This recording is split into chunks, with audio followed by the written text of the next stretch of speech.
Hello and welcome to the Ask Historians podcast, episode 56. So today's episode is a little bit different from what we usually do. Instead of featuring an interview on some particular subject, we instead will be featuring a panel presentation and Q&A session afterwards at an academic conference. Specifically, this is the Ask Historians panel at the American Historical Association meeting this January 2016. So the topic of the overall panel itself, was Ask Historians Outreach and its Challenges in an Online Space. It featured 5 different presentations within that, kind of sub-presentations. That would be Reddit and Ask Historians, Introduction and Contextualization, an institutional model for public history on the web, creating a diverse and inclusive space, a culture and space for curiosity, the challenges of growing your audience from scratch, and finally, creating a space for lay practitioners. The presentations go for about an hour, after which it's opened up to Q&A sessions. Mainly, if you are already familiar with Ask Historians, a lot of this will be, you should already be familiar with it. It's a lot of kind of explaining to an academic audience what Ask Historians is, how we've managed to kind of grow it and maintain the quality. So there's a lot of talking about like our rules and some of the decisions we make in how we convey those rules and positive and negative reinforcement, and just kind of giving people who don't know what Ask Historians is an idea of what Ask Historians is and how it works and functions and how it is relevant to the historical profession. So it is a bit Ask Historians 101, but it's fairly, it's if you'd ever want kind of a peek underneath the hood of how we kind of philosophically approach running the subreddit, this would be an excellent opportunity for you to do so. We will have, of course, our usual discussion post in case you want to ask any questions for follow-up. I'll also link to previous discussions that we've had on the subreddit about the AHAs, so you can see, and specifically this panel itself. But mostly, I just want to take this opportunity to thank each and every single person who donated to help raise the funds that were required to get everyone enrolled and signed up and flown out to and housed and fed and generally made to feel like they were important human beings who had something to say and people wanted to hear that. Thank you to all of you who helped donate, and even to those of you who didn't donate but were there in moral support. That is pretty much as important, if not more, when it comes down to it. So with that enormous thanks out of the way, I will say that the audio is not the best. I've done my level best to kind of level it all off. It's 5 different speakers, each of who have their own cadence, their own kind of style, and their own position relative to the microphone. So I've done my best to kind of smooth everything out and make sure everyone can be heard. You will notice that the questions at the end from the questioners, because they were not on mic, I tried to boost that as much as I could so you could actually hear what they were asking, because there are some very interesting questions at the end. But that does mean that it comes off a bit rough because they are extremely amplified. So just to keep that in mind, but it really is a fascinating panel. So I hope you enjoy it.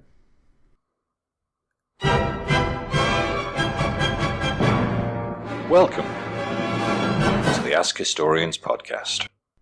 Hello, welcome to this panel titled Ask Historians, Outreach and its Challenges in an Online Space.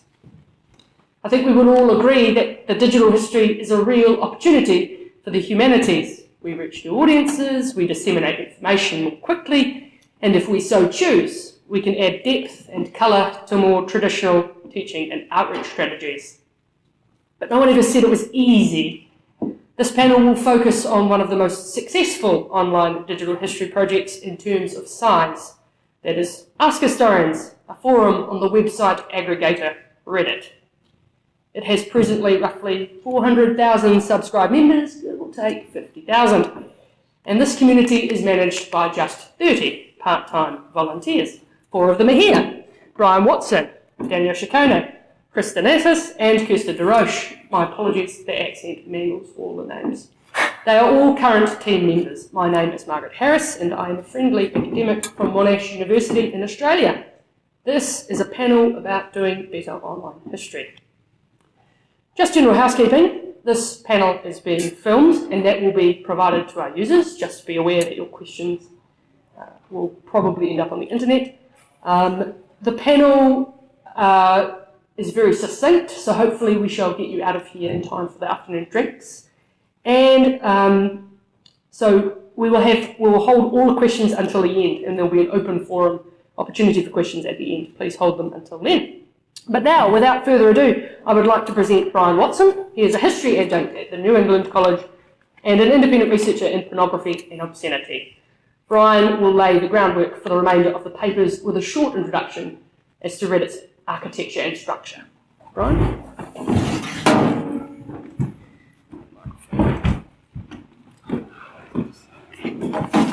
Hello everybody and welcome. I would like to thank the American Historical Association for hosting us, and Jacob Ingram in specific for encouraging us to submit this panel.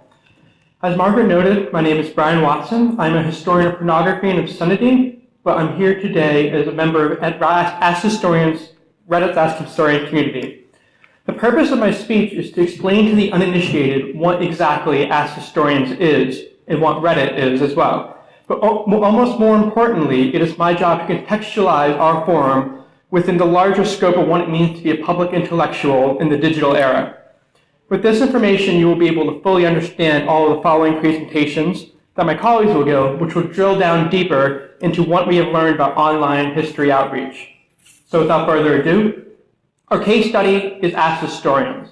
Essentially, this is a subforum of a much larger website called Reddit. Founded in 2005, Reddit stylizes itself as the front page of the internet. It is a series of thousands upon thousands of bulletin boards on every possible topic imaginable. Indeed, if you were to visit the front page of Reddit today, you would see posts ranging about cute animals, personal finances, scientific breakthroughs, or anything of the sort. The difference between the front page of Reddit and the front page of a curated newspaper like the New York Times is that registered users can upvote posts to the top, or they can choose to downvote them off the page. Thus, it is important to note that there is a game layer built into the very bedrock of the forum that we use to build our community. The specific upvote, downvote game layer of Reddit platform is a strength in that the content of thousands of forums, also called subreddits, allow the users to vote the best content to the top and thus create an eclectic and hopefully interesting take on what is important on the internet at any given time. When a person makes an account with Reddit, which requires nothing more than a username and a password, they can also choose their own subreddits and curate their very own front page. For example, a San Francisco-based photographer might choose to subscribe to the photography, San Francisco, nature, and hiking subreddits, whereas a Boston-based computer programmer might choose to subscribe to Boston, programming, nerd, and video game subreddits. A registered user can also create their own subreddits with subreddit-specific rules and goals. What this means is that Reddit can sometimes be like any major city. They're both good neighborhoods and bad ones, places you want to go and places that are better avoided. One of the good subreddits, and a place we hope you will go, is AskHistorians, the purpose of our panel today. AskHistorians was founded in 2011 by Arthur Wardle, an undergraduate student at the Utah State University. In doing so, he was inspired by another panel called Ask Science, which is similar, except for scientists. The premise of AskHistorians is that any member of our community can ask our panel of experts any question. It's the simplest kind of community one could build, a simple question and answer session. And for our purposes here, it's perfect. The bare bones interactions reveal a lot of important things which people might not consider when approaching digital history. Now I can hear the two challenges to that last statement. Any sort of user can ask any question, and the second is, of course, how do you define expert? So let's break that down a little bit. Every community, online and off, requires rules to regulate behavior, either implicitly or explicitly. Good rules are foundational to good online community, and therefore good outreach. This includes AskHistorians. We have a very detailed set of rules for both questions and answers, and these rules are strictly enforced by the moderation team, which includes 4 of the people you see up here today, as well as 30 others. Thusly, AskHistorians is famous for a strong moderation style, because we want to ensure both quality and civility of discourse in our neighborhood. This strict moderation policy came out of a struggle to create a diverse and inclusive space, which if you've ever seen the comments on a news article or YouTube, you know can be a very difficult issue. This is something Danielle will speak about later on. When it comes to asking questions, we have a series of straightforward rules. The first which is that no rule can concern current politics, which is defined 20 years ago, or defined as 20 years ago.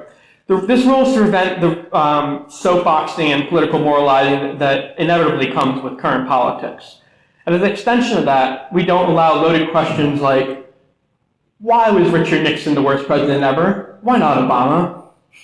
We also prohibit poll-type questions. These are the questions that ask best, worst, least, most. As I'm sure you all know, it's just about impossible to answer a question like, who is the best general in history? Or what is the worst thing humanity has ever done? Despite the fact that many historians have spent their careers trying to just prove that. Obviously, a normal outreach project would be a lot more focused. The boundaries of how the community will interact with itself and with the organizers are shaped by what you are trying to achieve in the content you provide.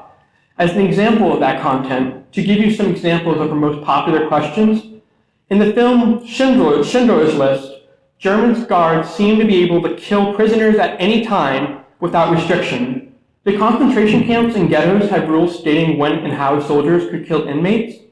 Another, how hard was it to provide arrows to archers in ancient battles?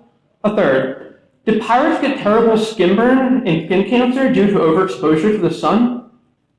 To answer this question, I guess you're just going to have to visit AskHistorians. But that brings us to our rules about answers. Well, to answer the question, of course, of how we define an expert. Any answer in AskHistorians is expected to be comprehensive and informative, in line with historiography and the historical method, and include both sources and citations wherever possible. We tell people to ask themselves 4 questions before they even write a post on AskHistorians. Do I have the expertise needed to answer this question? Have I done research on this question? Can I cite my sources? Can I answer follow-up questions? Furthermore, any answer that depends on speculation is removed, as are answers that are purely anecdotal, political, or moralizing, or that are plagiarized, and the account is banned.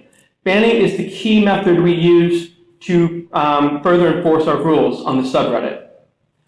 Those form the core content of what we deliver as a community, but there's also a secondary element to that. Courteous thank yous, discussions about ramifications of new information, and follow-up questions. This allows discussion to not only be just between the questioner and the expert, but among the community as a whole. And it fosters respectful secondary discussions. It keeps people coming back. As for those experts I referenced earlier, all 400 plus of them had to follow those guidelines in providing at least 3 quality answers on the topic of their expertise. Answers that are vetted by the moderators and reviewed by fellow experts. When their application is accepted, they are awarded a title near their name, called a flair. For example, my flair denotes me as being an expert in pornography and obscenity in the history of privacy. The flair is another kind of game layer, a visible reward system recognizing trusted user and encouraging their encouragement with the community as a whole. It also provides role models for the base users. The result is that our experts run the gamut from self-taught hobbyists to MA students looking for a larger audience, to practicing historians and college professors, as well as archaeologists and linguists, some of which are very well known in their respective fields, and they keep coming back. We'll have more on this in a later presentation, but needless to say, over the past 4 years, our project has become tremendously more successful, more than we could even have hoped for, and has sponsored a number of events, which we call AMAs. AMA, which is short for Ask Me Anything, is something we inherited from the culture of Reddit as a whole. It's a thread in which an expert, such as any of you in the audience, can come and field questions from people who are interested in you and your research. And now if you're interested in starting your own outreach online, you can feel free to get in touch with me after the speech and we can work something out for your museum or institution or even your own personal research. Over the past few years, we've hosted AMAs with published experts, such as James McPherson, author of Battle Cry for Freedom, Alex Wellerstein, the creator of NukeMap and the Restricted Data, the Nuclear Secrets blog, and Elaine Chalice, professor at Bath Spa University. We've also been lucky to have AMA interviews with Timothy Potts, director of the Getty Museum, who discussed what sort of art he has in the museum, how he goes about selecting the art for the museum, and what role the museum plays in public culture. And finally, experts from the National Air and Space Museum, who have discussed many aspects of their museum's goals and their ideas. The final way in which we have tried to make history more accessible to the public and engage in a larger context is through our Ask Historians podcast, which has been tremendously successful. The podcast, which is hosted right here in Atlanta, Georgia, by another moderator named Sean, is a way for individual flares or members to really dig in deep about a topic that interests them over an hour or an hour plus long episode. Some of the more notable ones have included an interview with our Margaret Harris, the duo Dr. Jennifer Evans and Sarah Reed on early modern medicine, or the recent episode of Canadian Identity by Geoff Keelan. The following presentations will touch on the points in this speech in more depth. First, Chris will outline the challenges of being an online institution. Second, Margaret will address the larger picture and the difficulty of creating audiences in the digital realm. Third, Danny will address the challenges of moderation and creating inclusive spaces. Finally, to round out our presentation, Kirsten will address lay historian and positive outcomes and provide hard evidence of the value of Ask Historians. I believe that Ask Historians is the key platform in what it means to be a public intellectual in the digital era, and I would be happy to invite each and every one of you to participate, either in AMA, a podcast, or participate in the community as a whole. If you have any questions, I will be available after the panel for them. Thank you.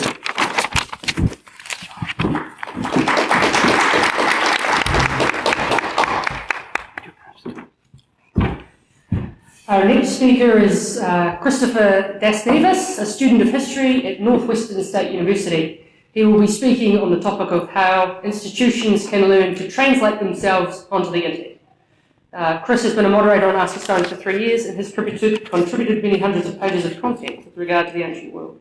Chris?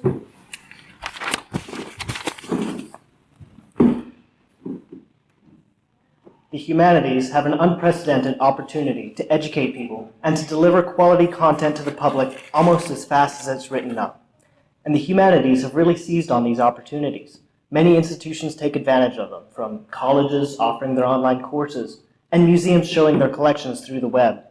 This presentation will highlight the differences, including the strengths and weaknesses, between these approaches and the digital community of Ask Historians. I'm here to tell you how we can learn from one another. Frankly, for many people, the entire idea of Ask Historians seems almost incredible.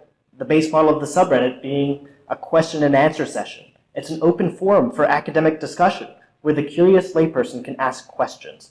Some are rather basic, but others are fairly unusual. Instead of a top-down presentation of information, it allows the community itself to initiate what it wants to see.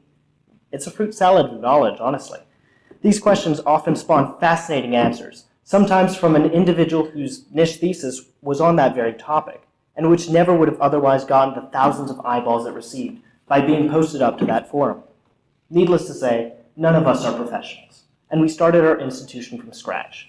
The moderator team had a number of initial difficulties with its management, and no real precedent from which to begin. As of now, we believe our culture has been incredibly successful, highlighting how a truly positive community can impact learning. By contrast, most institutions on the web don't have to spring from nowhere.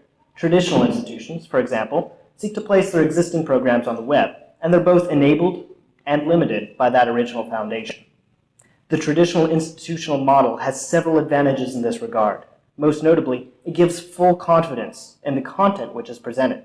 It allows an instructor to more effectively control a student's academic progress through structure. The weakness, however, of that traditional model is the internet is not a traditional classroom space.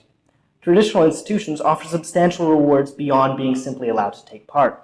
For instance, a college diploma. The internet does not. Without that payoff, it's pretty difficult to attract an engaged audience. Other problems include maintaining the discipline of the institution in such a decentralized space. If a user or student is disruptive, vitriolic, or engages in plagiarism, they'll be kicked out of an academic institution. The internet, however, makes it slightly more difficult to remove those individuals because they're simply able to create a new user account. It intensifies the negative aspects of these personalities due to that layer of anonymity. Finally, from the perspective of a user online, it's more difficult to tell if an institution is legitimate. Those who cite sources on a public forum are sometimes accepted at first glance, because users are often unaware of what constitutes a good source. Those are just some of the logistic problems with creating an entirely new community on the web, and we've been dealing with them since our inception. Ask Historians has dealt with those issues, while other issues have been completely avoided by our model. Some only became problems once we reached our really tremendous size. I'll list these problems and how we dealt with them each individually, but the first and most important step was to set and actively enforce a strict set of rules. This might not work for every project, but those would be few and far between. The rules have been essential in keeping our forum from devolving into chaos. Our rules are relatively straightforward and simple, an approach which is appreciated by the vast majority of our users, over 96% according to our last poll. Simple rules, however, are incredibly difficult to formulate. There's an old saying, never give an order you know won't be obeyed. Throughout the years, the mod team has removed, refined, and used those rules as a working criteria for all comments posted. One of the essential components to our open forum is the ability of the moderator team to remove comments. It works to clear out clutter and to marginalize disruptive users, both of which seem to be attracted to the most popular threads. In an online open discussion area, that clutter is a real problem, even for the comment sections of traditional institutions. It hides student engagement, preventing interested individuals from finding and talking to one another. Most moderating teams have neither the time nor the inclination to clear out trivial or attention-seeking comments, which results in pages and pages of one-liners. For example, a question could be asked and choked out before an educated user in that particular field had the chance to see it, let alone finish writing out a complete answer to the question. Active moderation allows our community to flourish. It's both the rules and their enforcement that protect our institution and give our subscribers both the space and the freedom to learn.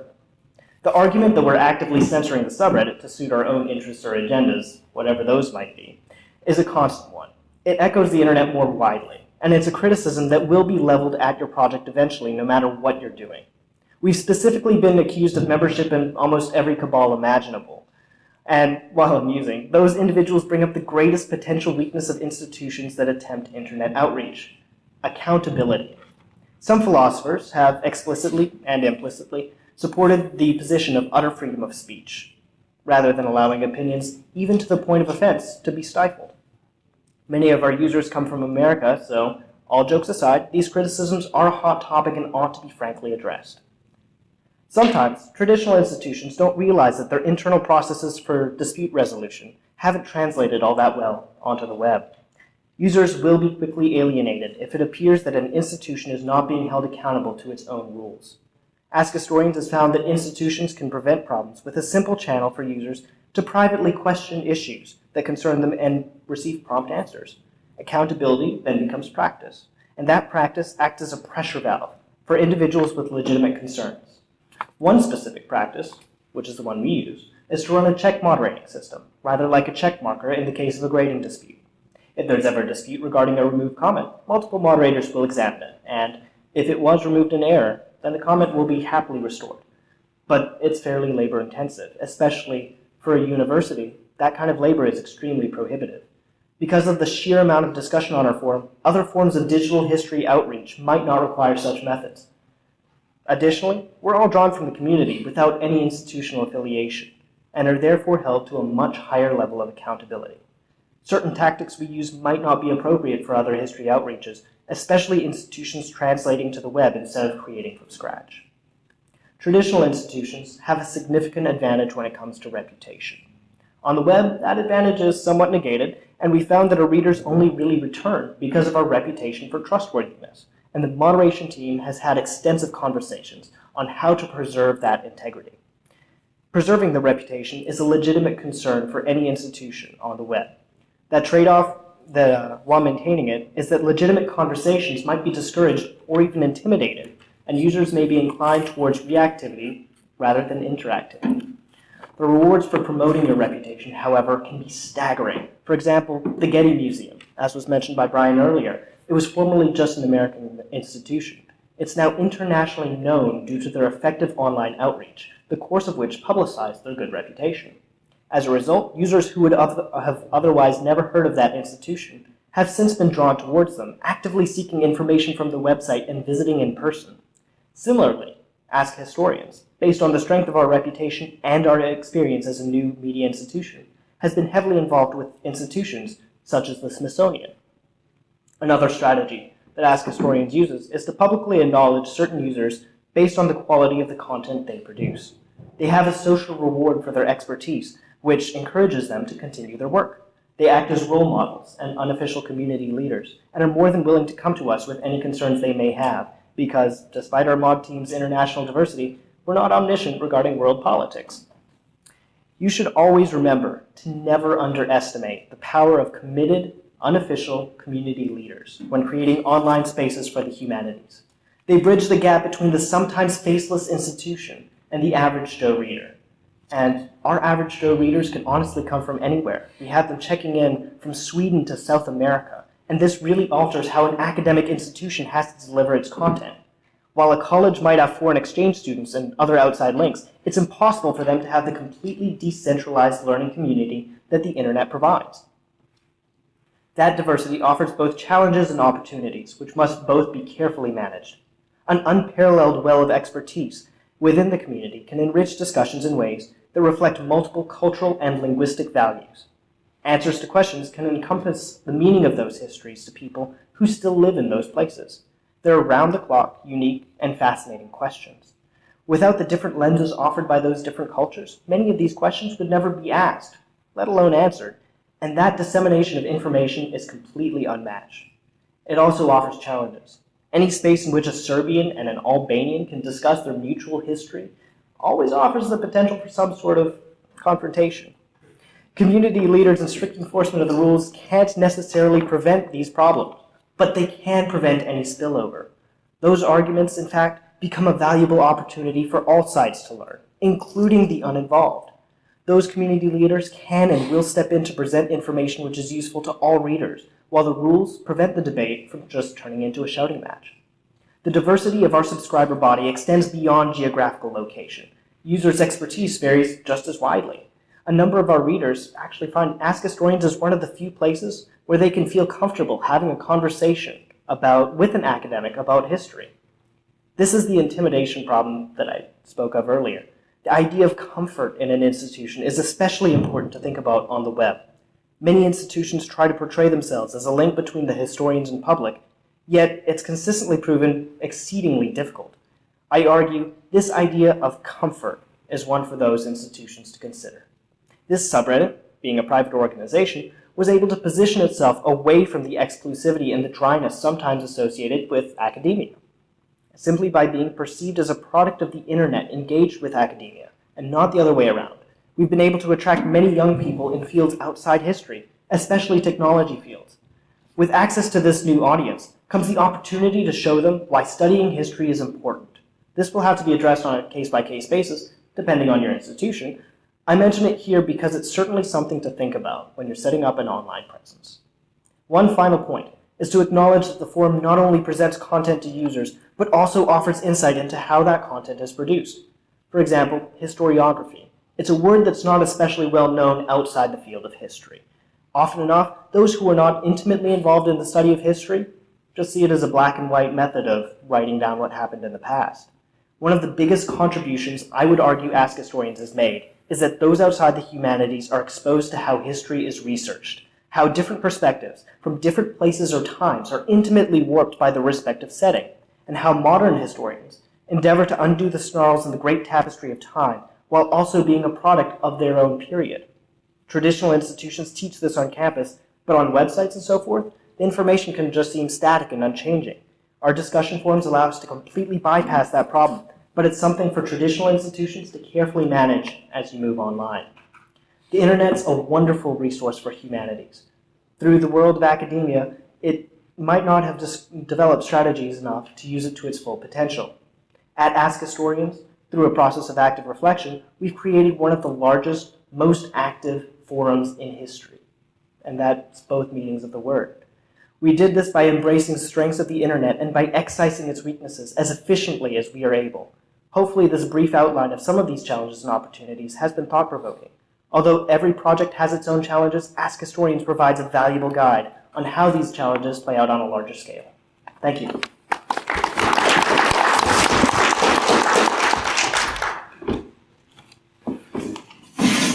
It's always a bit of a worry when the chair of the panel is also speaking, but I promise to be fair on time. So 45 minutes for me, and what does that leave the rest of you? No. Good afternoon, my name is Margaret Harris. I'm from Monash University in Australia, and I work in the field of remembrance and commemoration. Specifically, I work with how spaces are negotiated and constructed, which is remarkably helpful when thinking about the internet. It is not a huge statement to say that the humanities has recognised the potential of new media, but we all know that creating such a space where we can provide good content is actually only one half of the equation. We also need an audience. So this presentation is going to focus on creating, moulding and allowing an audience to interact with information and letting that audience talk to each other in a very specific space. If there is one thing to take away from my presentation, if you don't listen to another single word I say, then let that thing be this. Diffusing good information in the digital humanities is about community. It is about community. There is no point in having the slickest website to present information. There is no point in being the very best at creating that information or having awesome links if there isn't a community, because they are the audience who will appreciate that work and who will share it with themselves. The online humanities needs to get really good at creating and maintaining communities and with becoming comfortable with that natural lifespan of communities.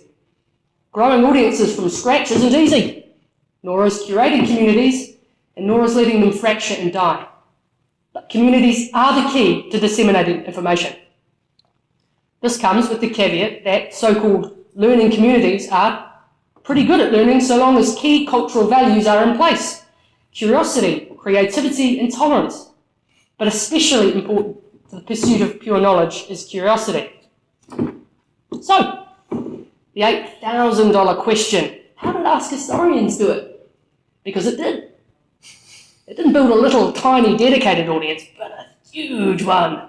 One consisting of approximately 500,000 subscribers. And those subscribers perform a culture of curiosity. So how did Ask Historians do it? And can that translate to a broader lesson for all of the humanities?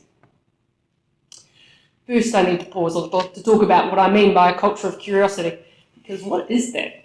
Well, I follow Geertz and define a culture as repeating social practices amongst a group, one that encourages and rewards exploring sound knowledge for its own sake, one driven from below as people perform those activities, and one that self-regulates through social sanction. It is also structured from above by seen and unseen constraints placed and refined by an overt hierarchy. Don't despair. Sounds hard, but these are cultures we can create. At the same time, we must acknowledge, though, that these are cultures people have to create for themselves. And actually, the hard part is in allowing them to. Okay, so some of you might be wondering, why do we have to allow them? Well, we do because we recognise that the internet levels the playing field, even when it shouldn't. Internet spaces make holding authority difficult. What do I mean by that? Bruce Lincoln at the University of Chicago describes having authority as being able to make an act of speech which an audience will accept. You don't need to persuade them, you don't need to coerce them. They accept you have the right to speak, and even if they don't agree, they'll at least give you a listen. However, the internet is absent many of the traditional symbols which help indicate to an audience whose words should be trusted, who does have the right to speak. Even those symbols which can be translated, for example, a PhD, those symbols lose much of their value. People can pretend to be anyone, a kind of Schrodinger's historian. Everyone is both qualified and unqualified until someone checks. There are several partial solutions to this dilemma, but ultimately it persists no matter what the source of your information or who you are. For one particularly crazy example, Bruce Skates, the incredibly eminent Australian professor of the First World War, was challenged in his very own Monash Open online course, with some commentators suggesting he was exaggerating the severity of the Great War to make a political point. One of the very best ways to solve this problem of authority then is to simply avoid it. Give members of the audience not only access to the quality information itself, but control over the process of finding it. Sounds so easy when I say it like that. Sadly, it's not. Although it has consistently proven in practice to be one of the most effective methods of producing self-sustaining cultures of curiosity, such an approach also brings its own challenges. The most obvious of these challenges, and the one everyone is thinking at me loudly right now, is that curiosity is not a guarantee of skill. Ensuring the process actually produces helpful results without an expert taking overt control over that process, or even by the process just being derailed by the loudest voices, that is a major challenge. The most common approach and the most common process is a process called crowdsourcing, and entails asking a community of people to freely provide answers from their broad range of perspectives, and then letting that same community decide which answers are better. It does mean everyone is engaged, does mean everybody is involved in knowledge creation. Hopefully the most convincing voices will win out. It's also incredibly simple to implement, albeit incredibly difficult to implement well. Returning to our case study then, AskHistorians does do this. People in the audience ask questions, people in the audience provide answers, and then our crowd then rewards or brutally punishes the participants. But AskHistorians also provides a great example of why allowing this freely is a terrible idea in the humanities. History is subjective. Crowdsourcing can punish subaltern members of the audience, not just by silencing their answers, but by discouraging them from asking questions which might have those unpopular answers. It also provides answers to questions in ways which might be self-serving. For example, the large majority of the users of AskHistorians are young men, predominantly in the computer sciences, below the age of 28, and from America. It is a joke amongst the mod team of AskHistorians that probably has the largest archive of random information about Hitler on the internet, especially about his moustache. On the other hand, the gender history of women tends not to be so popular, perhaps not punished, but sidelined through a lack of interest. There are a few answers to this conundrum. Top-down community management might be appealing, but in practice it can be difficult, time-consuming, labour-intensive, and even then it's still a bit ineffective. Although the AskHistorians mod team has tried several times to quietly promote things like gender history, there are no sanctions for users who avoid uncomfortable topics, and engagement cannot be forced. But silence also makes people feel unwelcome.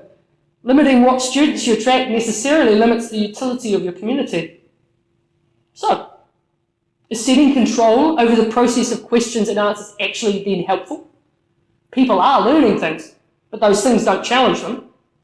And actually asking a good question is really hard. As academics, I think sometimes we forget how easy, we forget how hard asking a good question actually is. Questions themselves can embody assumptions and power structures which in an academic environment we could quickly identify as problematic and reject or correct. On the internet, it's much harder. For example, AskHistorians often fields concerning questions about Africa. The problem isn't in how our members respond to those questions, but in how the questions are framed. And this is compounded by that aforementioned authority on the internet problem.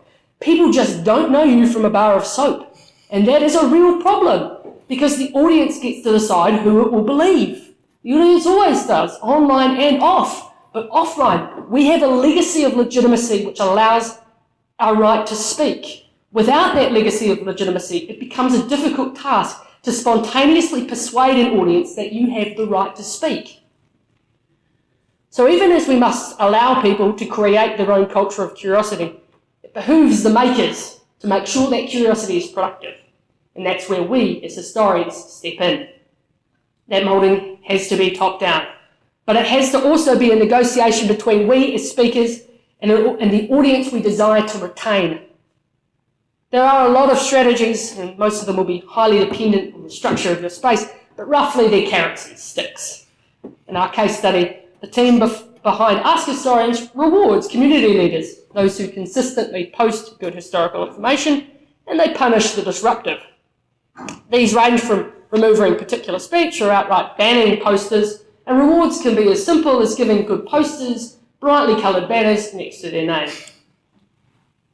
It's not a cold calculation. I feel like I should say that now. Academics on Ask Historians find people and mentor them, especially their younger friends. They can get some pretty high levels of achievement. There'll be more about that in a later talk. I have personally run MOOCs and other university engagement programs where those stick strategies that I was talking about earlier especially are held away from the tutor who is trying to teach. Although it is fundamentally more difficult to operate in this way, it is currently the norm for IT departments to have those controls and not the academic actually trying to shape the audience. And that will be the reality for most of you. So it is imperative to have a way for dominant community voices to be given at least a limited amount of real and visible leadership, because it'll make your job easier. It is also important that people within the community know you're conducting those carrot and stick tactics and that your activity is both expected and accepted in that space. The crowd doesn't necessarily need to know every single thing you do, but they do need to be warned that there are standards. They will know, you will know, that your moulding has been successful. If after a while these standards become discursive, the audience expects high quality answers, will provide audience to that standard, and they will be very scornful of those who clearly fall short. Of necessity, people will engage with your material in an effort to meet the standard, and that means everyone wins. In effect, the moderation becomes part of the process of learning, and once the audience has learned the lesson, moderation can, theoretically, become less needed. In practice, not so much. Communities have a lifespan. That lifespan can be fixed, for example, when you're creating one for the length of a course, or it can be an ongoing project. But if it's ongoing, then people need to be comfortable with the idea that that community is going to fight, it's going to split up, it's going to dwindle, and eventually it's going to die. All communities have a lifespan, and internet communities demonstrate this faster than most. Even during the good times, the constant influx of new users means moderation will also be required as constant. Make no mistake, digital outreach history is a force multiplier, not a cost saver. The labour required to curate a community of learning is equal to, or perhaps even more, than is required for traditional communities of learning, i.e. a classroom. Not enough labour will cripple your ability to mould your community. But too much intervention, and you will frighten folks away from contributing. It's an old Aristotelian problem of finding that perfect mean. The second great uncomfortable truth is that the moderator, community manager, online lecturer, whatever you want to call it, will certainly face online harassment and bullying as part of that job. We haven't cracked how to stop it yet. Even in closed communities with low levels of anonymity, the lack of immediate social sanction gives some people the confidence to behave badly. Actually, the creation of a comfortable community where people feel like they belong will bring other issues of people just living their lives. Vanessa Peach, a digital community expert based in Melbourne, Australia, asks that universities are well behind in the need to, for example, bring their self-harm reporting policies to their online coursework. But all of this can be rough on the person who is tasked solely with providing good history. Regardless, this brings me looping back to the central point of this paper. Digital history is about audiences and it's setting in motion a process. If the audience performs the process, they will continually re-engage with that learning, they will stay, they will thrive, and they will help one another. And this is not different to what we do offline, what we are the best at doing offline. The only difference is that online, you can guide it, but they have to be in the driver's seat. And in the long term, I'm not actually sure that this isn't one of the great strengths of the new approaches. The participants in these kinds of spaces learn the underpinning skills of our craft without even realising it. They learn to structure arguments, they learn to judge sources, they learn how questions are sometimes as important as where their answer goes.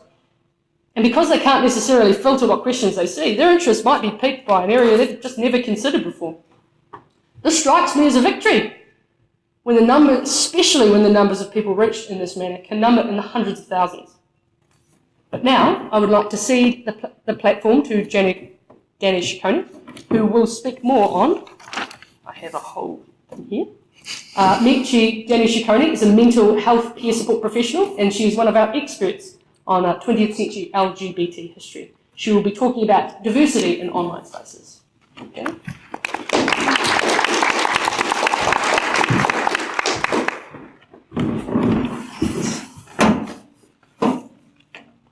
Hello everyone, let's talk about diversity, shall we? Moderation on internet forums can be a hotly contested topic. Many feel that the internet should be a space where complete and unquestioned free speech should be allowed to dominate. Although most forums have some sort of rules in place, it's pretty common for moderation to be minimal. There is a reason "don't read the comments" is the unspoken first rule of the internet. Though Reddit is known for being generally quite relaxed in its site-wide user conduct policies, individual subreddits get to decide their own rules. AskHistorians has a reputation for having one of the strictest moderation policies of any subreddit. This occasionally results in the moderators being decried as being literally the worst.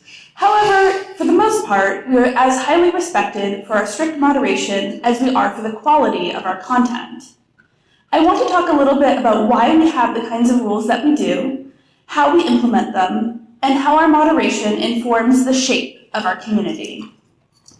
The work of history is a serious business. History as a discipline has the capacity to both build up and tear down.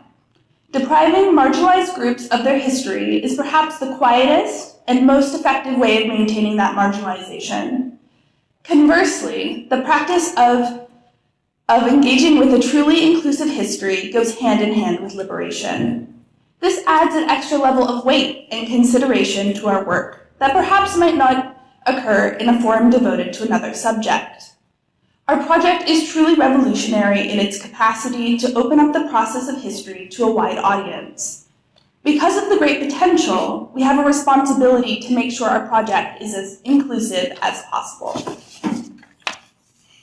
AskHistorians is ultimately a collaborative process. Each post is effectively a collaboration between the questioner and the respondent, the outcome of which is quite often greater than the sum of its parts. The broader shape of the project, including the moderation style, is also a collaborative effort, this time between the users and the moderators. As my colleagues have discussed, we make a point of letting our users guide our content. As moderators, we seek to foster good discussion and cooperation, while as much as possible allowing our user base to guide the shape and the scope of our project. One of the most difficult aspects of our work as moderators is determining when, how, and to what extent we should take a more active, top-down approach to shaping our community. We don't want to offer a prescriptive formula for participation in AskHistorians. We want our users to create with us, to push the boundaries of what we can be. That being said, there are certain realities involved in moderating a largely anonymous online forum.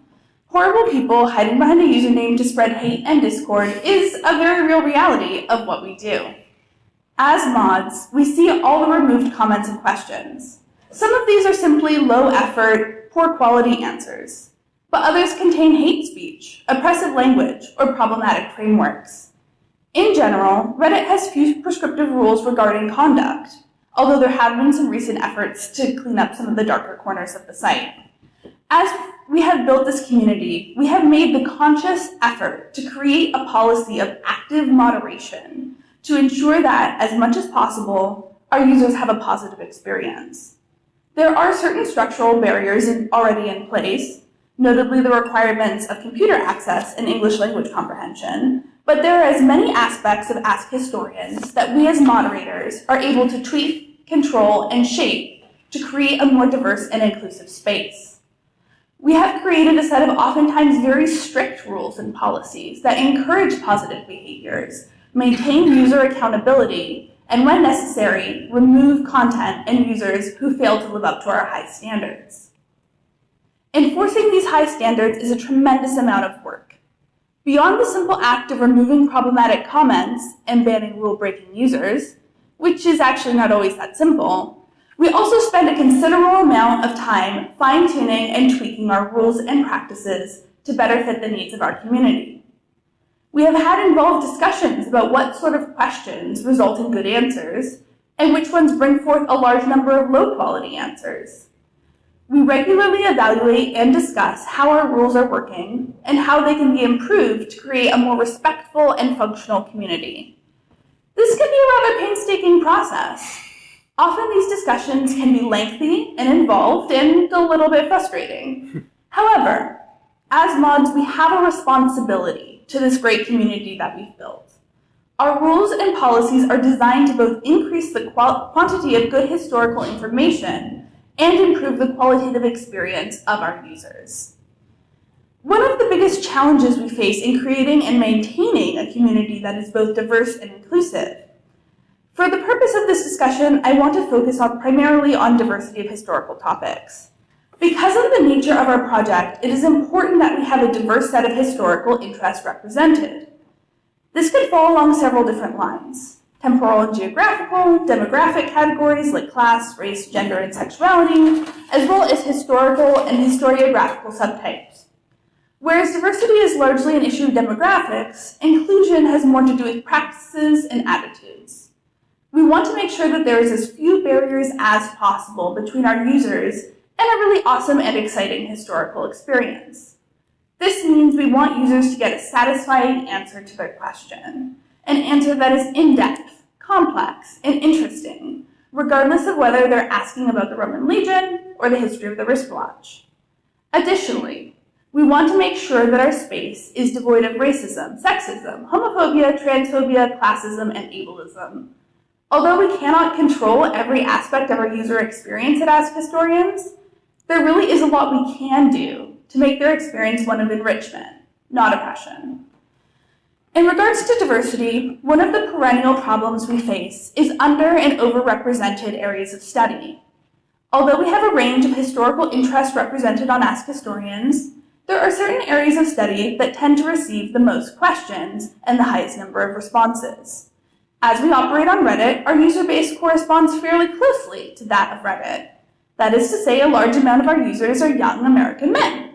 Perhaps unsurprisingly, we get a large number of questions regarding Western European political and military history.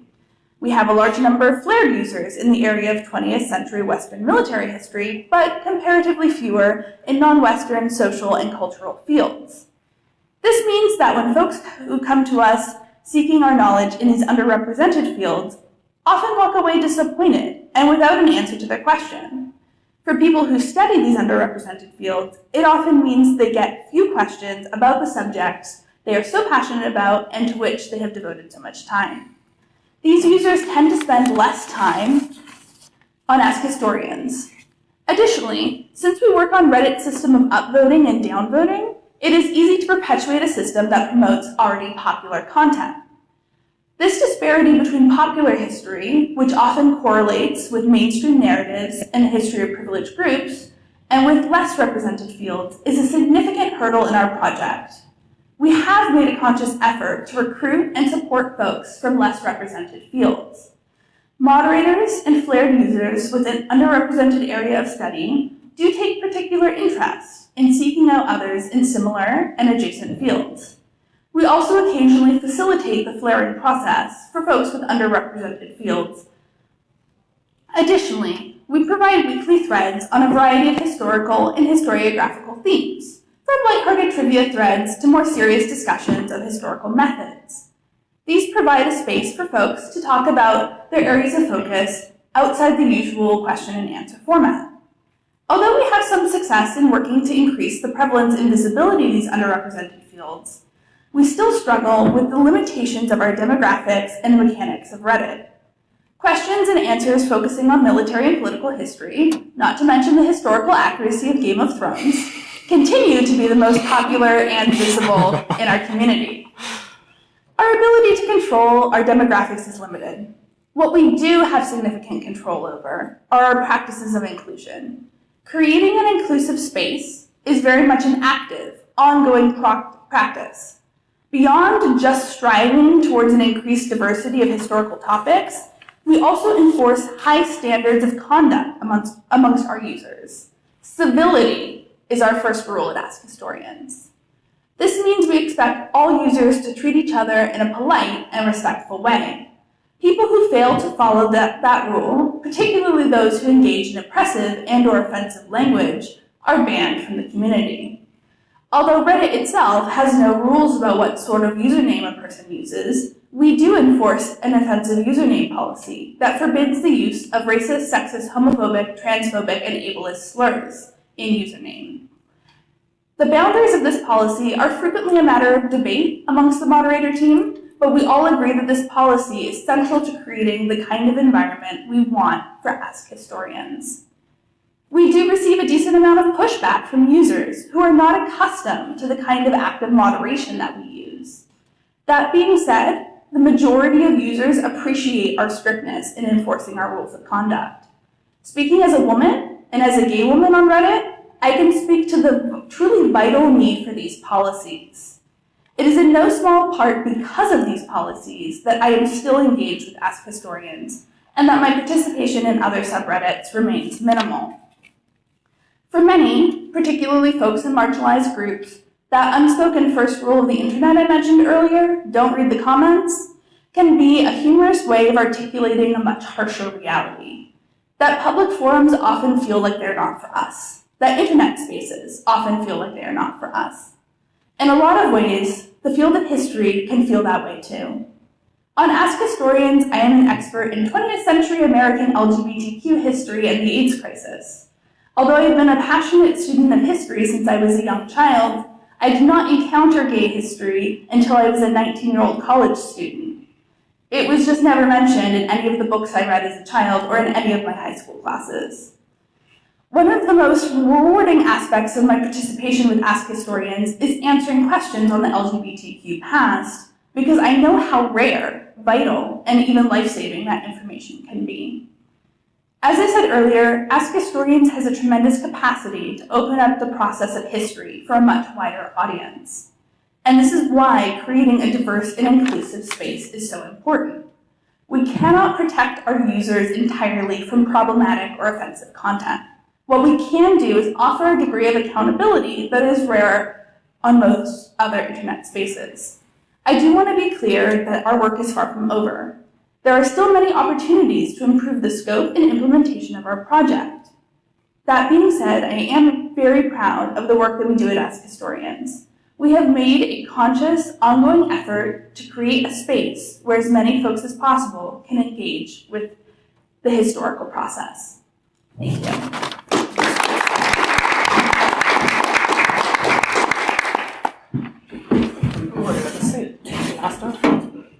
All right. Last but certainly not least, we have Kirsten DeRoche, a certified translator and a lay researcher, who will speak to us today about the experiences of the lay historian in a digital space.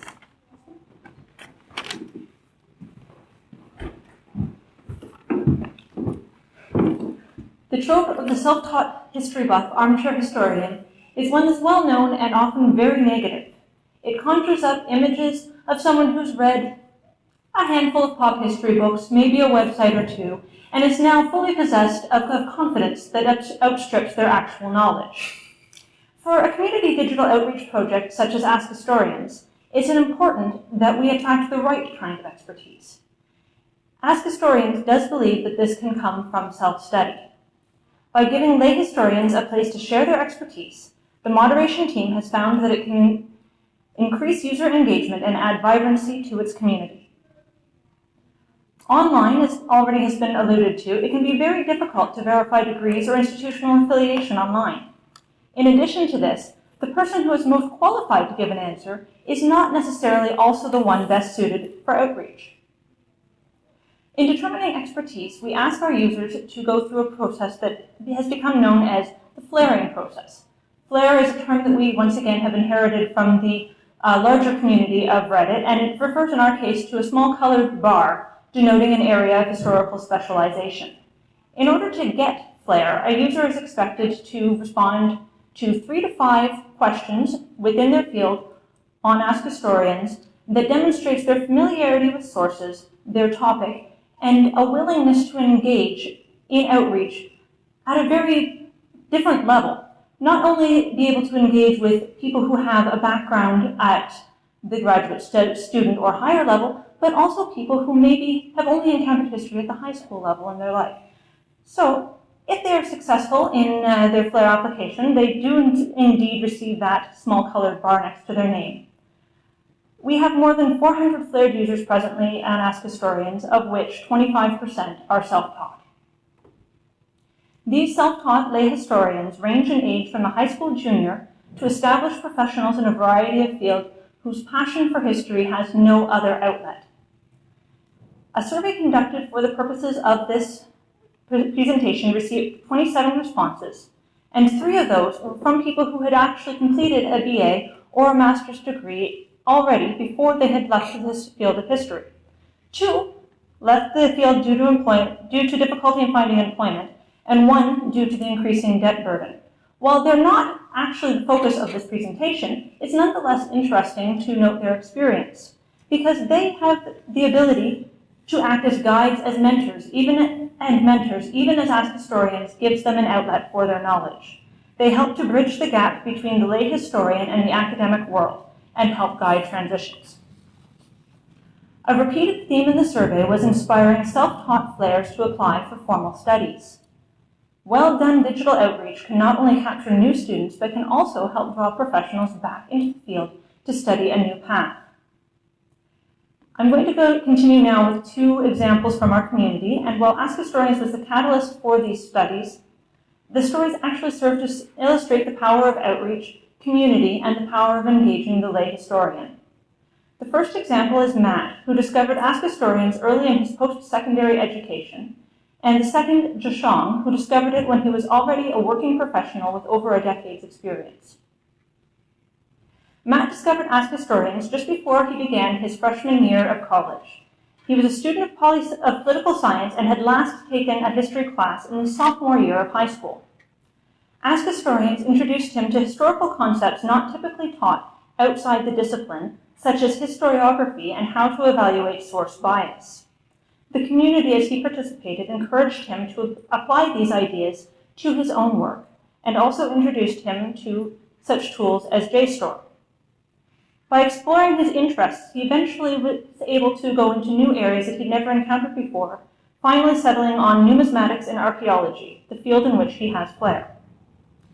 Knowledge, too, and access to resources beyond the public library allowed him to build a stronger foundation, which he then used to build into a blog on money.org, Home in the Numismatist Online. He uses questions that he has answered on AskHistorians as the basis of this blog, and an article that he published in the same journal appeared on the front page of the May 2015 edition. By contrast, Jashong already had a successful career as a Reuters photo editor. His interest in ancient history was sparked by Mike Duncan's History of Rome podcast. As he came to AskHistorians, he discovered the wealth of information that was suddenly at his disposal, and began following threads related to his interests and refining them.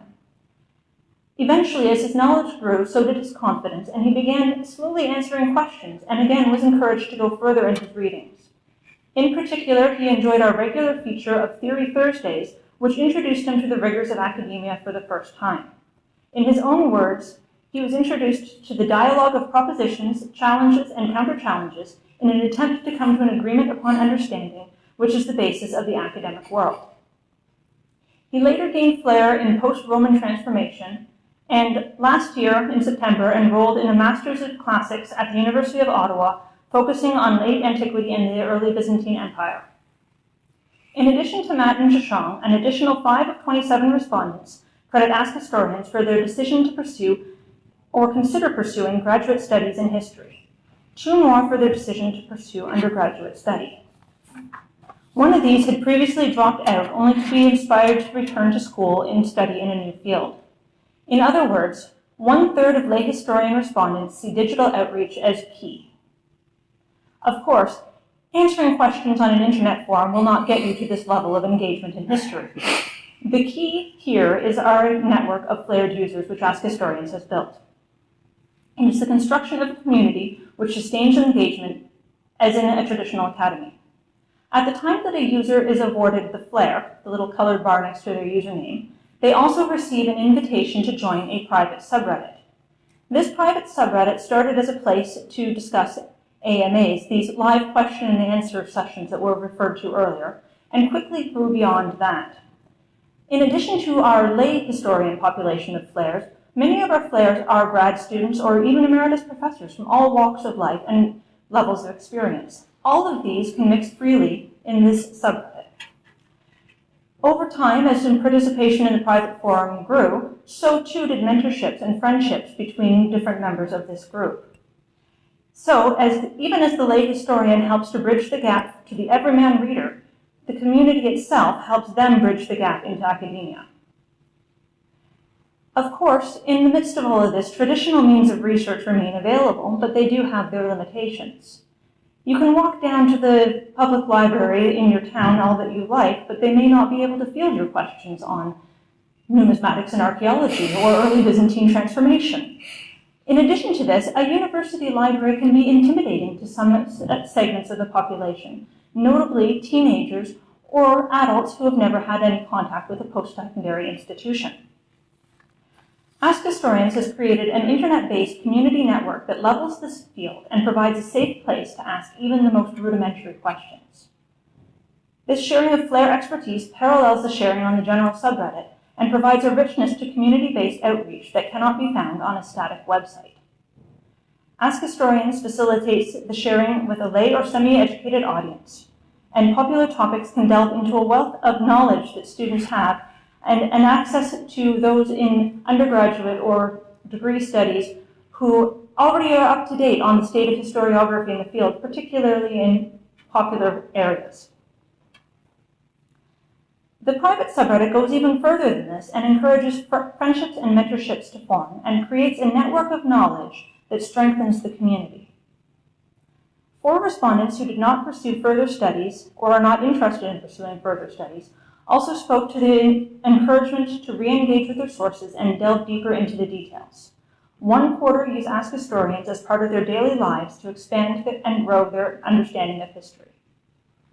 Through strong moderation policies addressed earlier in this panel, and by creating a network of expertise amongst its flared users, AskHistorians has succeeded in creating a community, a unique platform of history outreach that shows a promising ability to draw lay historians into a deeper examination of the historical field and to spur previously uninterested individuals to explore parts of history that they had never encountered. Such a community can have strong impact, inspiring a lay audience to not only see history as a proper discipline, but also to consider it a career path they may follow. Thank you.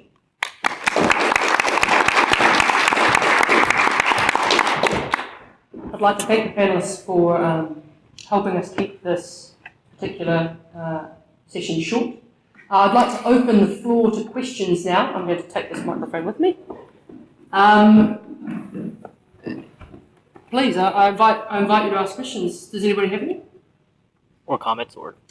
Yes. Hi, I was wondering if you guys have considered working with National History Day here in the U.S., or perhaps with the College Board's advanced placement programs in order to maybe engage with secondary students and get them interested in maybe working with archives or considering maybe taking a higher level history class. That way they're not just, only getting world history in 10th grade or something. Brian, could you? Yep. We have discussed this, getting involved with secondary education. We've had several, I think, grade school and high school teachers approach us with questions that their students asked, and we kind of created an AMA from the students, and we went through and answered the questions. We sponsored events for Pi Day, I think having National History Day as well.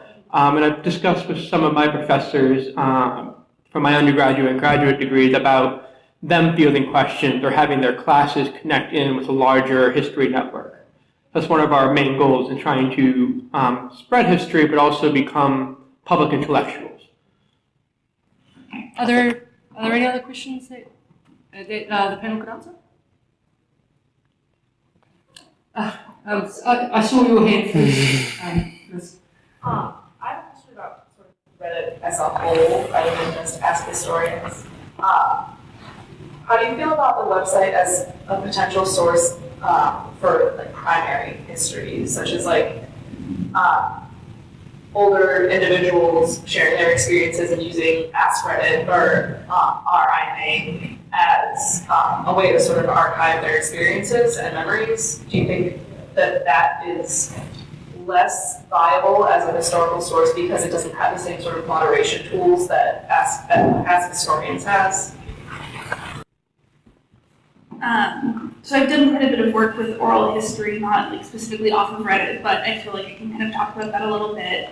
And there have been threads that have effectively worked as an oral history. I know, like I mentioned, I focus mainly on the AIDS crisis and LGBT history, and I know there was at one point a thread asking folks about their memories and experiences in the AIDS crisis that was super interesting.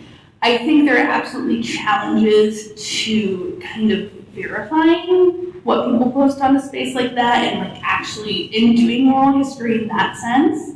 But I do think there's possibilities there.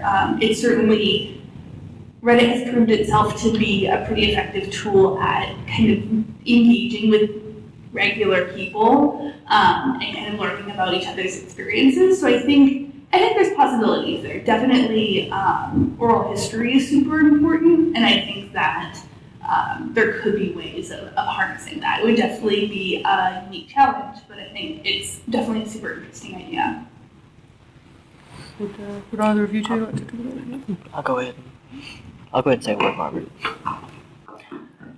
Regarding oral history as well as it is, it's difficult for us to accept it on AskHistorians as it stands for obvious reasons of verification and honestly just misremembering things. But oral history has always been integral to the study of history itself.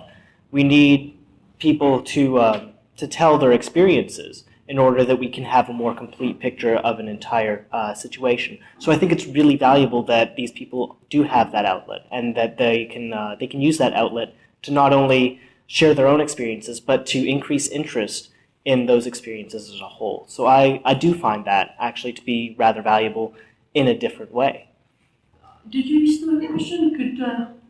Well, I'd like to say thank you first off. I am one of your Reddit users who is in one of those weird, obscure fields. I get maybe one question every year and a half. So, hi, I'm Silver Spring.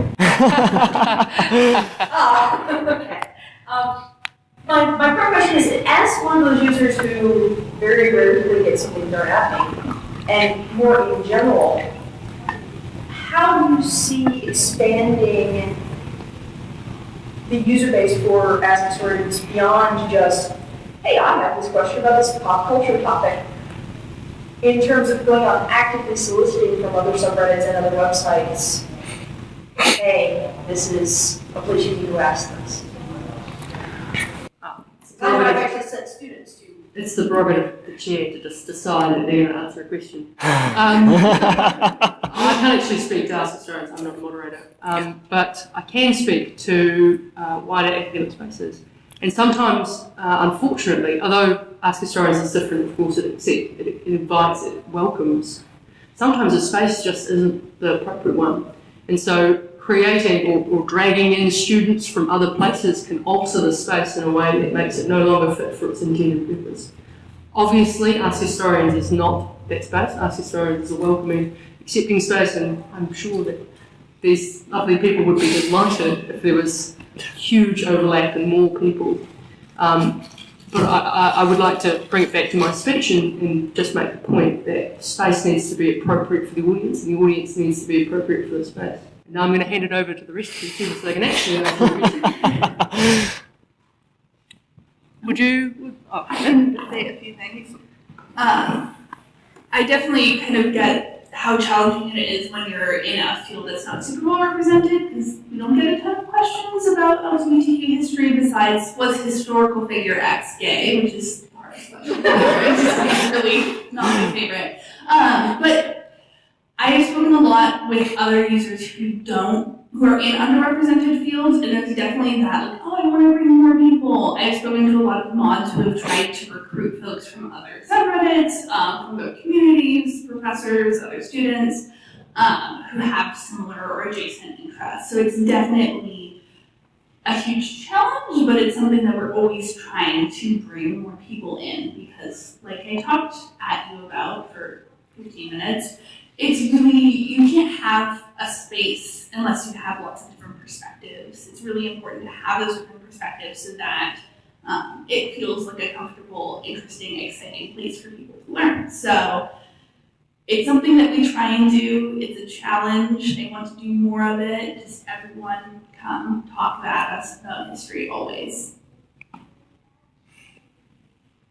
I'm a former player user for about 2 years, and I know that during my time there, I witnessed and was a participant in disagreements between the player users and the mod team over content, whether it should be removed, users, whether they should be banned or otherwise disciplined.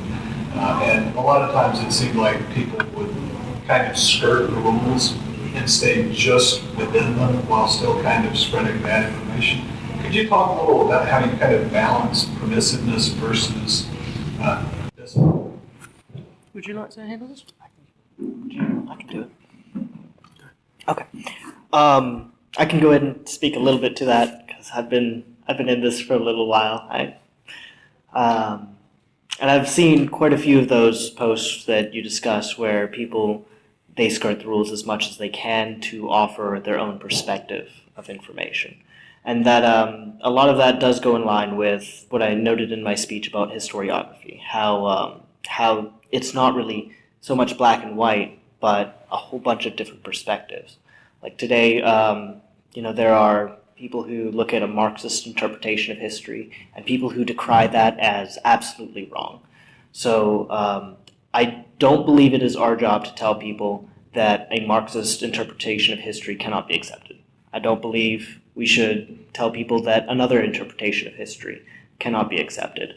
There are only so many rules we can have to allow that discussion of history without straight up saying, okay, you're not allowed to post about this in general.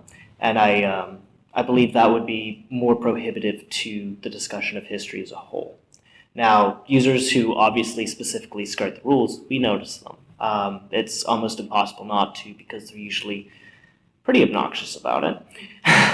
But our main recourse when we find these users is to find another user who knows an equal amount in that field or more, and we can use their knowledge to juxtapose against this other, or if necessary, they're able to write up a rebuttal of their own, which provides the reader insight into a historical debate, which is necessary for people to really know.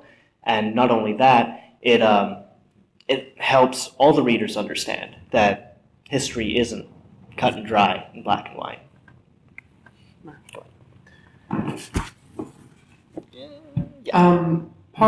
One of the places Chris did note earlier that we're obviously not omniscient as moderators or as users. Part of the thing that draws all of us, I think, to history is different aspects of it that we're very passionate about, different aspects of history that we believe need more attention, or that we believe are underrepresented. We're very passionate people, historians tend to be and are. And in this, especially when it comes to political issues, I can think of a good example is gun control. There are several historians who are very strongly in favor of free access to guns or who are very strongly against free access to guns. And we've had historians on that topic, but other topics and well-known authors, published historians, just go right to a battle of words, just ad hominem attacks, versus trying to maintain an even discourse. So part of the struggle of moderation is trying to navigate between passion and the facts of history and how users can do that in a civil and responsible manner. And we're not perfect by any means. I would never say that, but I think the success of our project has shown that we've been better angels rather than devils. Sue, I'm sorry, I missed. I'm very sorry. Yes, my apologies. Would you? Yeah, so I have a question about, I guess I have two questions. You guys don't have to answer both of them. But the first is, how do you handle disputes among the moderators themselves. And second, it seems like, I mean, I know a lot of things on the internet are like this, but it depends on the free labor of you guys, right? Mm-hmm. How do you, what are the conversations you guys have about the sustainability of that, and how do you bring new moderators in as it gets bigger and bigger? Who wants to go first? I think we all have something to say about that.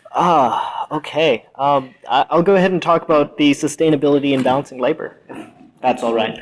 I'll go and bypass your first one for now. And balancing labor, that's a big one because, as you noted, we're all volunteers here. We don't get paid. We got recognized by being able to come here, which was a pretty big deal.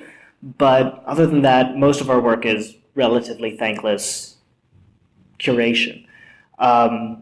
There are some mods who do a significant amount more work than others. That's always been the case, mostly because they have more time available. Their jobs are more suited to, being able to have a monitor on the side and scrolling through comments. But we have constant discussions among the moderators because life happens. So at any given time, probably half the moderators are on full-time, half are on vacation, working, taking care of children, the whole 9 yards. We've dealt with all of it, really. So essentially, it just depends on open communication and a real culture of close-knit friendship. I think that's the best way to describe it, because we're able to communicate in these ways. We're not necessarily jealous of each other's time. We recognize life happens for every individual person in a unique manner. We can't really regulate that. Like if someone told me, hey, during finals we need you to work, we'll need you to be, here every Monday through Friday at 6 a.m. I'm not going to be able to do that, obviously. So long as we've been able to maintain that open discourse with each other, we've had a relatively smooth sailing regarding that issue in particular. Recruiting new moderators, that's actually a pretty intensive topic, and we just recruited 3 new moderators a couple weeks back. Essentially, the mod team goes through an initial vetting process where we look through flared users to see, which of these people do we really trust? Who can take up all these tasks and who has the time? And we really get to know the flared users in question beforehand so that we know who we're dealing with. After that, we go ahead and vote and cull the number down to maybe 3 or 4 users. And we'll go ahead and message them and say, hey, would you be willing to help us out with this? Most of the flared users that we've contacted have been really delighted with the opportunity to help because they see our culture as being an incredibly successful one and the work that we're doing is really positive stuff. So we haven't had an especial problem with recruiting moderators. I think the biggest issue we've had in that front is time. Okay, I'm going to cut you off there. Will you talk to the lady's first question? Yes, both. I will answer both your questions. Hopefully, to the best of my ability. To draw on what Chris was saying, yes. One of the reasons I work 2 full-time jobs, teach 2 classes, and one of the reasons I'm so dedicated to AskHistorians is I can't always be there, but every now and then I can pop in and remove some bad answers, remove some racist language. Because I'm very dedicated to the idea that historians need to be public intellectuals. We need to do a better job of justifying humanities to the public, especially in an era where funds are dwindling for humanities in general. The one you were talking about with how to deal with moderator abuse is what Chris spoke about in his speech, in that every moderator action is open to debate by the person who got their post or their comment removed, and they can message the mods, and 2 more mods or 3 will go ahead and review it all, and if they agree, they'll say, we agree with this case is closed. The other aspect of what we do is to don't bite the hand that feeds you, and don't, excuse my language, don't shit where you eat. So I will not moderate in a thread where I'm answering a question. I would ask another moderator to step in because I would feel very passionate about certain things that another moderator can look at very dispassionately. I hope that gives you guys it. If I understood the question correctly, you were asking about disputes between the moderators, weren't you? was at the first round. So with one of you two, I think the gentleman have spoken quite a lot. Would you like to? Well, I'll just speak really briefly to that. We get into arguments and disagreements. It happens. There's over 30 of us. We all have different perspectives, backgrounds. I think we try as much as possible to kind of focus on the task at hand and be civil and polite with each other. It's hard. It's really hard work that we do. Like we talked about, we don't get paid. We all do this as a labor of love, so there's sometimes tensions can run high, but we do try as much as possible to work with each other. And and like what I talked about in my speech, there's lots of little things to navigate and figure out the boundaries of the rules and how we want to enforce things. It's a challenge, it's an ongoing process, but it's something we all try and work on. For the most part, we all like each other, and we get along and we have fun, so we try and work together. And just in addition to that, our moderation team has gotten to know each other fairly well over the past few years that we've been working together. And we do make use of social media, both on Reddit and in other forums as well, to stay in contact. So it wouldn't be uncommon to, for example, see a contentious question that requires a second, third, fifth, sixth opinion turn up in another media such as on IRC or through the Google Chats function there to have live discussion between the moderators. Sir, we've finally come back. Could I ask you a few questions? Sure. First of all, thanks very much. I really appreciate it, at least. My question is a little weird, I guess. You want AskHistorians to be representative of the community. It's community-driven. It's great. It's fantastic. Also, though, some moderation is necessary, right? Particularly what I kind of think of as negative moderation, removing racist or oppressive content, that sort of thing. But there is a level to where you don't want to just kind of get rid of everything. My question is there's also positive moderation, flares, and upvoting, that sort of thing. Is there a level to where positive moderation becomes excessive? And if there is that, then where is that line, at least for your community? Ooh, that's a good question. I didn't mean that to be tricky. No, it's a fantastic question. If you get everybody to leave it, ooh. Okay, I'm going to bite the not bite. Of course, that's a fantastic question. The positive moderation you're talking about is what's known colloquially as a game mode. So it makes participating in your community a game. So, it feels like you're earning points and so forth. I'm not sure that one can play too much of a game. I'm not sure, a game can be too intense, I suppose, but in some ways it's just the game and people are playing if they don't want to. I don't think providing too much positive reinforcement for good behaviour is necessarily a bad thing.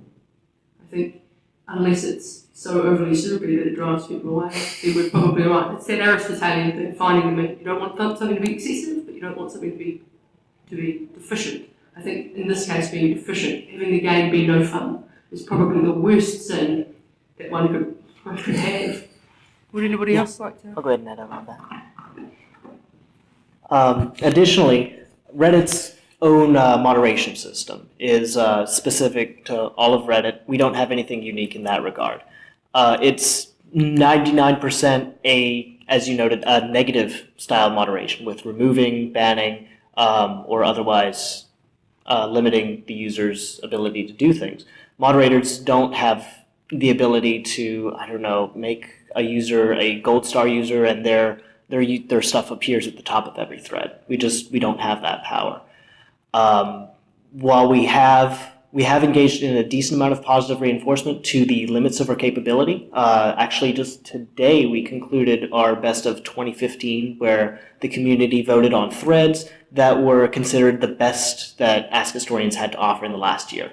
The moderator team pitched together and gave those users a reward. but that is extra moderation. It's essentially us doing it rather than our moderating capabilities. So while we did give that extra positive reinforcement, I'm not sure it's, as Margaret said, I'm not sure it's possible to really go too far with it. I was actually thinking here with some experiences with our Twitter account that we run based off of the subreddit at AskHistorians, where we feature some of the best answers that the mods have seen over the course of the day. And we have had the experience where people have come back at us and say, wait, I didn't want that on Twitter. I'm not really that confident in the answer that you believe in.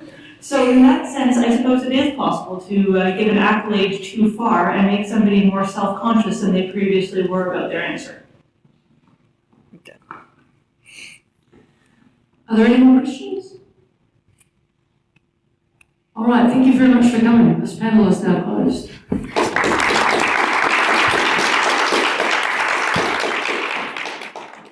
And again, a big, big, big thank you to everyone who supported us and getting to that position to be able to present at the AHAs. Your support is not unappreciated. It is, in fact, greatly, greatly appreciated.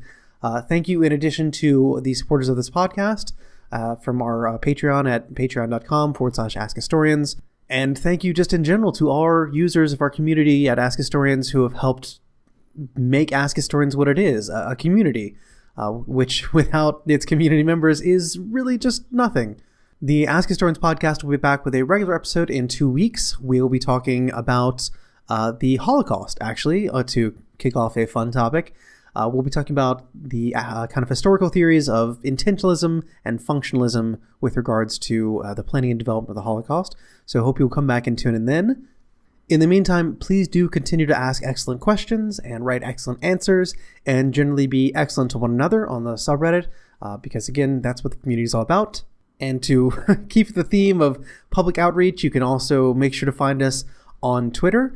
We are at AskHistorians. We usually tweet out things like kind of notable and great answers that day. So you can go ahead and, if you just want kind of a best of Ask Historians digest, that's a great place to start. And of course, please do your usual thing of rating and reviewing the podcast, even if this episode is a bit strange and kind of not in the main theme of the podcast. Please do rate and review us on iTunes or whatever else you have to be listening to us on. That helps get us more public outreach and more public recognition. And therefore, when you want to talk about creating an online space for historic discussion, you have someone to talk to about. Until then, we will see you in 2 weeks. You've been listening to the Ask Historians podcast. For more history like this, visit us at reddit.com/r/AskHistorians and ask over 100 historians and enthusiasts anything you wanted to know in history. Find us on Twitter as @AskHistorians and subscribe to the show on iTunes. Or visit askhistorians.libsyn.com. Thank you very much for listening and join us next time on the Ask Historians podcast.